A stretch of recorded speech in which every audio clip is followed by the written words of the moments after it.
What's up, y'all?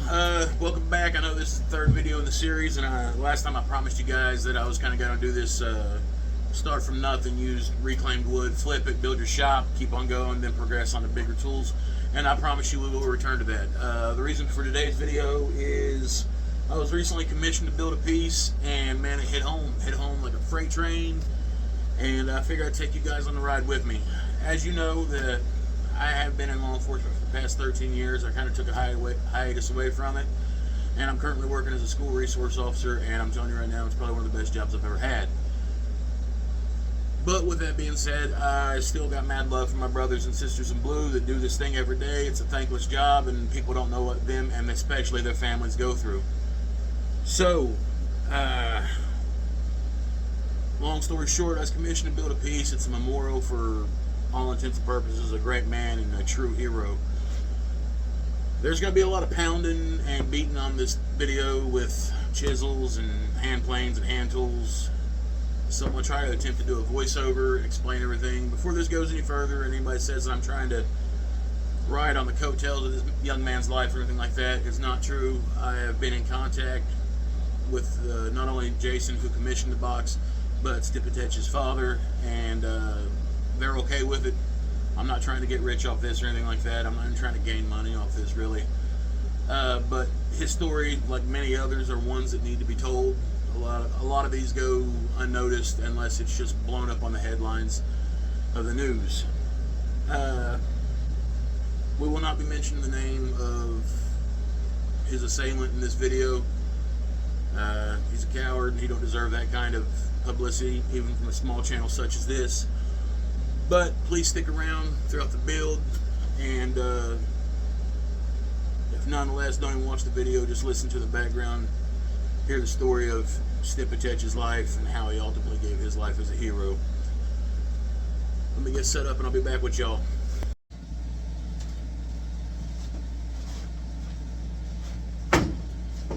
This is going to be built out of walnut and cherry, so hopefully I'll be using as minimal power tools as possible. We're going to go ahead and use a table saw and cross cut this down, mill it down to a workable thickness. If you don't feel comfortable using this, there's other ways of doing it. I've been doing this, so hopefully in the next clip I still got it on my fingers. Hang around, y'all.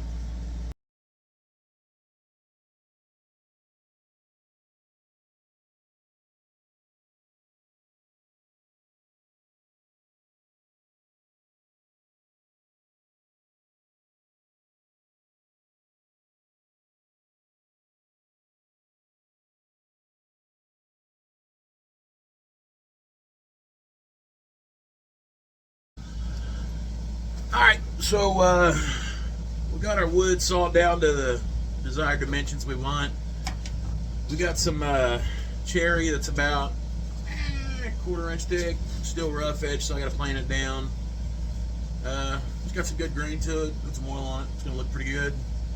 Got another piece of cherry, just a little shy of a ½ inch, nice grain, a little bit of spalling to it. It's going to be cool. I got some walnut here. I chopped down, got it sawed down to roughly about a quarter-inch thick piece. Still got some knot holes in here I got to handle. And still rough edge on the side. So next little segment here, we're going to lock it up in the vise. We're going to plane it up with the hand plane, get it all flush and even. And I'll speed through that, just let you see some shavings fly, stuff like that, see the hand tools and go. And then we'll try to chop some dovetails in this bad boy.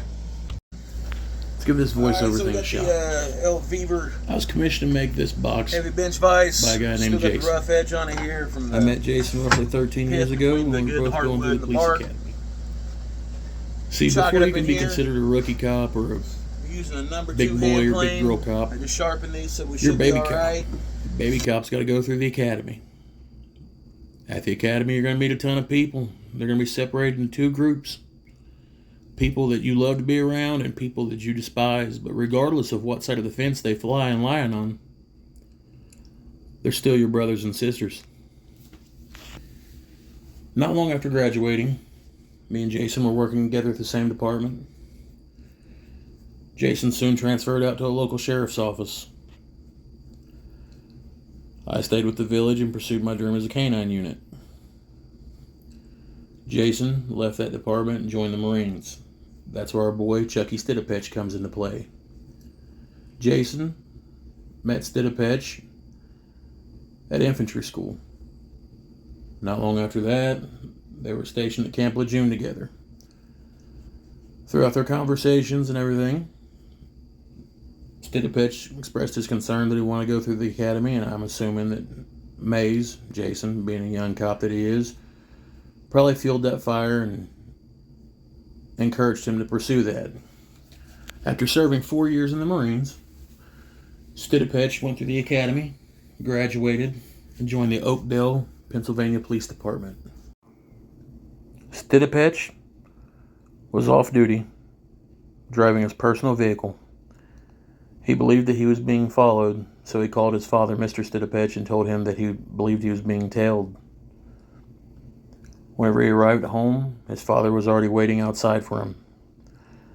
The vehicle that was tailing him pulled in behind him, put the vehicle in park, and began yelling outside of the vehicle. Alright, y'all, we're going to take a real quick break from the voiceover for a second. This rough little jewel here is a sharpening stone that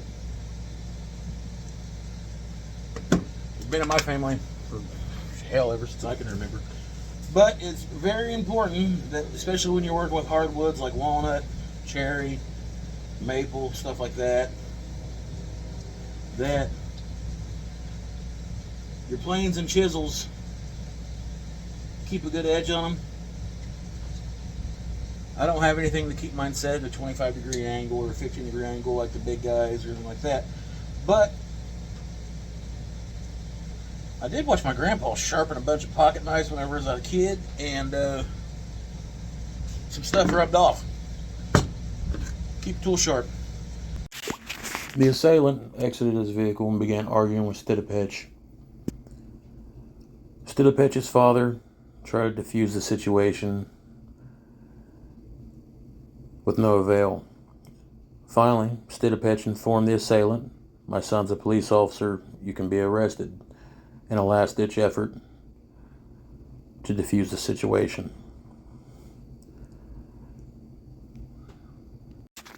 The male became more irate than before, and a struggle ensued. He began reaching for his waistband. Stidapetch's father grabbed a hold of him. At that time, the assailant pulled out a pistol and fired a shot, striking Stidapetch, mortally wounding him. Before Stidapetch succumbed to his wounds, he was able to draw his own weapon, fire a shot into the body of the assailant, and tell his father, "I've been shot," and give him his gun so that he could hold the assailant at gunpoint until help arrived. Being a father myself, I can't imagine the restraint that Stidapetch's father possesses. I don't think I would have had it. Charles Chucky Stidapetch died that night, ultimately protecting his father because of a road rage incident. Prior to this incident, he had never met the man that fired the shot. He had never dealt with him in a professional matter. Never seen him. This was truly just a road rage incident that enveloped into something crazy. Stidapetch had only been an officer with the Oakdale Police Department for 8 days. Not 8 months, not 8 weeks, not 8 years. 8 days. During my research of this case, I was able to view some of his funeral footage on YouTube. Stidapetch was carried to his final resting place by his Marines and his brothers in blue. However, his story would not end here. His assailant survived the gunshot delivered by Stidapetch that night, and it wouldn't be until July 19th of 2024, this year, before he was convicted of third-degree homicide and sentenced to 20 to 40 years. There is nothing that can replace the life of a child or a lost loved one. I can only hope that the verdict reached by that jury gives the Stidopetch family some closure and some sense of justice. With that being said, the man was a hero, a Marine, and a cop. Is this box worthy of a hero? No.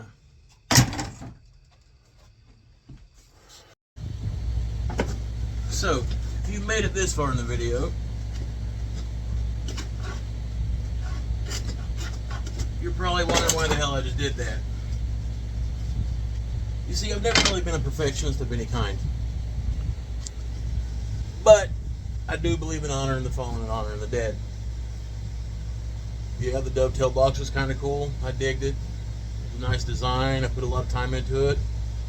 Put about a whole day into it, actually. But I just had this feeling in my gut that it wasn't going to do justice to the story. So from here on out, the rest of this video, I've already told you the story of Chucky and how everything happened. We're going to flip the script on this a little bit. We're going to build this box the way that it should have been built from the beginning. So I've got some clear walnut here. I got to sand down. I went ahead, cut 45-degree miters on all corners of it. Hit them with the shoot or the planer because I don't have a shoot board. We're going to dig some notches. I'm probably going to let these rest overnight. What's up, everybody? Day 2 of the build. After I chucked everything away last night and decided to go from scratch with a walnut miter cut box, that way the woods would contrast a little better and I could do some crazier 3D stuff with it. I went inside and I went ahead and laser engraved the back of the box, which I'll close up and show you guys here in a little bit, while the forms of the box was gluing up. It never really dawned on me until just a few seconds ago that I have yet to tell you guys what kind of box this is for. Upon Chucky's death, there were some bottles of wine made. It's usually a limited run. They'll buy out a road, a vineyard. All the wine that's produced from the grapes on that line goes to that run for that officer. Maze has got one, Jason, and then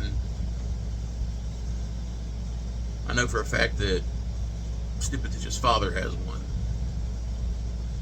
Jason asked me if I could make a box for him, and yes, I'm doing that now, and I believe that I'm also going to make a box for Stipetich's father. Only bad thing is about this whole ordeal, I don't drink wine. Not a wine drinker. I don't know if you picked that up or not. So I had to hunt around Facebook yesterday, all my friends and family, see if somebody had a wine bottle. Luckily enough, my brother-in-law had a wine bottle. And after a brief argument with him that wine does not expire as long as it's in a bottle, it only ferments further and gets better. I think there's a saying about that or something. We have the wine bottle here in the shop. And as we can see, she fits in the box. Yes, I know you can see light through the back of it. I've still got to glue all this in here. This back piece is just sitting in at the moment. So now that we know our wine bottle will fit, we got to clean this bad boy up. We got to attach our 3D placard to the side of it. We got to make a cherry lid for it. Jason went ahead and mailed me a couple of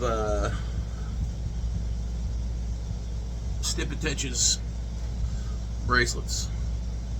Now, I know in law enforcement, I think they're called mourning bands. I don't know what the Marine Corps calls them. I don't know exactly what these are called. But I'm going to incorporate this into the box somehow. And I got a pretty good idea on how I'm going to do it.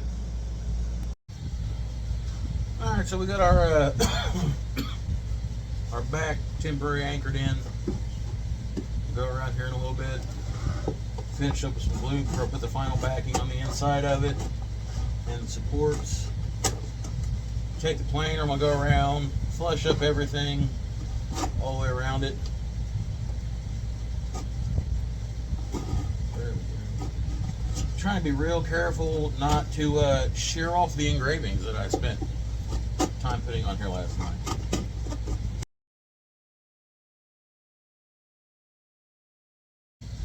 You guys remember that chamfer that we put around the edges of all the photos last night? We're gonna do that same 45-degree chamfer around the edges of the box. Same reasons last night. This is just gonna add a different level of depth to the box and make it more visually appealing.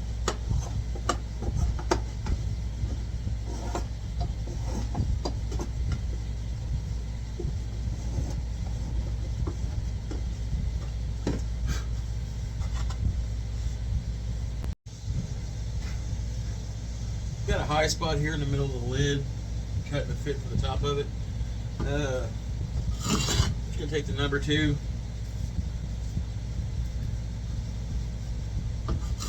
Kind of level that down a little bit so it'll fit. It don't take a whole lot. You notice I'm keeping all the shavings, both walnut and cherry. I'm gonna load the box with those so it'll act as a cushion for the wine bottle and still give it some kind of a little bit of vintage aesthetic. Alright, so I got this piece of cherry that I've planed down. It's going to be the middle insert for the lid of the box. We'll go ahead and put some 45-degree cuts around the outsides of this so it'll give it that chamfer look and a little bit more depth to the lid. Once everything's done with that, we're going to get the embossment ready for the lid. I got a pretty cool quote I think I'm going to put on there. I want to keep the lid real simple. We got a lot of stuff going on the back and the sides of the box. Some stuff going on the inside of it. I want to keep the front of it just simple, and I'll take it over and sand some 45s in it, speed it up a little bit. It's a pretty big piece of wood. It's got a lot of ingrain on it. Ingrain sanded. We're going to use a number 2 plane to hit the sides of it, and I'll let you watch it.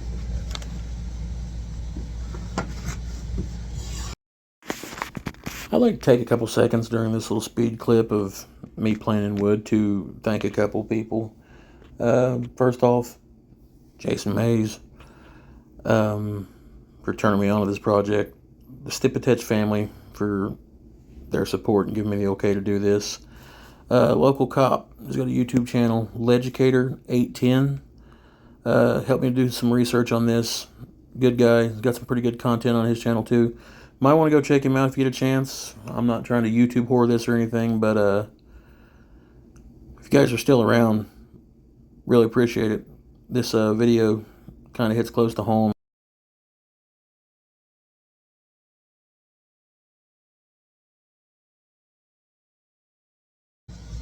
Alright, so we got everything cut. Lid's chamfered. Got the strips around the side.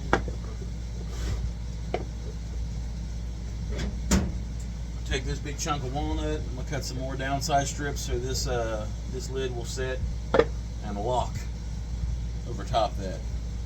Take it over here to the table saw. You guys have already seen this thing work. I don't think I need to make this video any longer than it already is.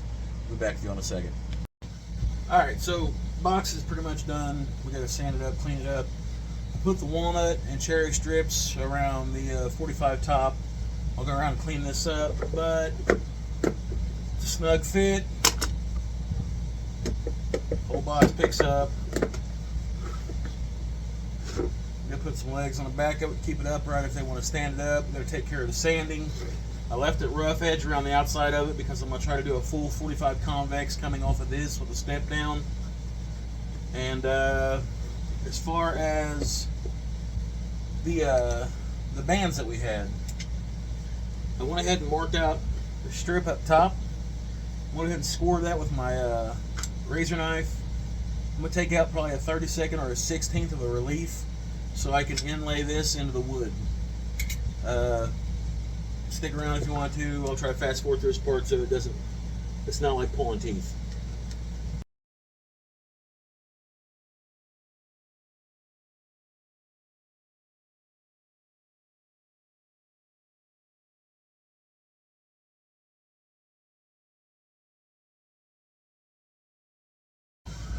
Alright, so the walnut strips are put on the outside. I went ahead and framed it out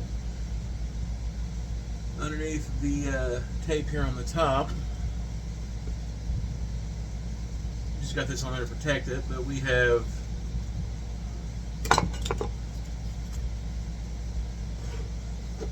the morning band inlaid. I gotta fill this in here. It chipped out the last minute after I already had it in set.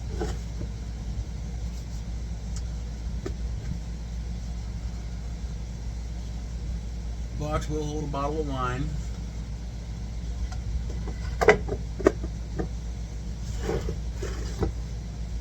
And need be, it will set up on a shelf.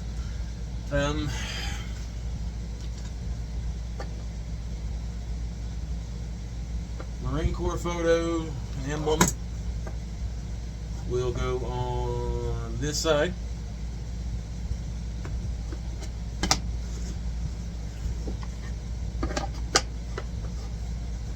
Police photo and Oakdale patch will go on the other side. Might have noticed on the back of the box, I've got the Oakdale police badge with the morning band on it. Down here, just to kind of engrave the events that happened that night. I'm sure that anybody that gets one of these is already familiar with what happened, but just something to have on here, and kind of explain the reason for the wine in the bottle, rather than taking it out, fondling it, and taking a chance on dropping a limited run of wine. I'm gonna clean this up, get inside. I've got to laser engrave the top and finish the voiceover, and I'd say the next time you guys see this video, it will probably be live on YouTube. Alright guys, it's done. Got to shoot it with some clear, but after this I got to run in here and finish up the voiceover for the earlier parts of the video. I just wanted to show it to you guys before everything was said and done, let you guys see it before it was cleared. This side, got a picture of our boy Chucky. I believe this is whenever he graduated the police academy and was hired on at Oakdale. Side over here, got his Marine Corps photo. Back of it I already explained. It's a police badge with it's the Oakdale police badge with the morning band. It was actually pulled from one of their headlines. I had to do some editing and get it on there with a brief overview of exactly what happened that night. Quick rundown. On July 3rd, 2022, Patrolman Sipatich was followed home by an assailant. Sipatich called his father on the way home and told him he was being followed. When Sipatich arrived home, his father was waiting for him. The assailant exited his truck and began to argue with Sipatich in a fit of road rage. Sipatich's father tried to end the altercation by informing the assailant his son was a police officer. With no avail, the argument escalated, and the assailant drew a pistol from his waist, shooting and mortally wounding Sipatich. Sipatich was able to return fire from his own weapon, wounding the assailant before succumbing to his injuries. Sipatich was able to tell his father he had been shot and give his father his weapon to keep his killer at bay until help arrived. Prior to becoming an officer, Sipatich served as a United States Marine for a total of 4 years. At the time of his death, Sipatich had been released from the academy and been an officer at the Oakdale Police Department for a total of 8 days. Before the events that took place that night, Sipatich and his assailant had never met. They'd never been on a traffic stop, never been on a house call, never met the guy before. It was just a random fit of road rage. Dude lost his life in front of his father. Pretty tragic stuff. So, front of it, got his morning band, Marine Corps emblem, Oakdale police patch. Everything's embossed and risen off of it. And there's a quote in the center. It reads, "The legacy of a hero is the memory of a great name and the inheritance of a great example." Godspeed to y'all. I'm going to shoot this with clear. See y'all around. Love y'all. Bye.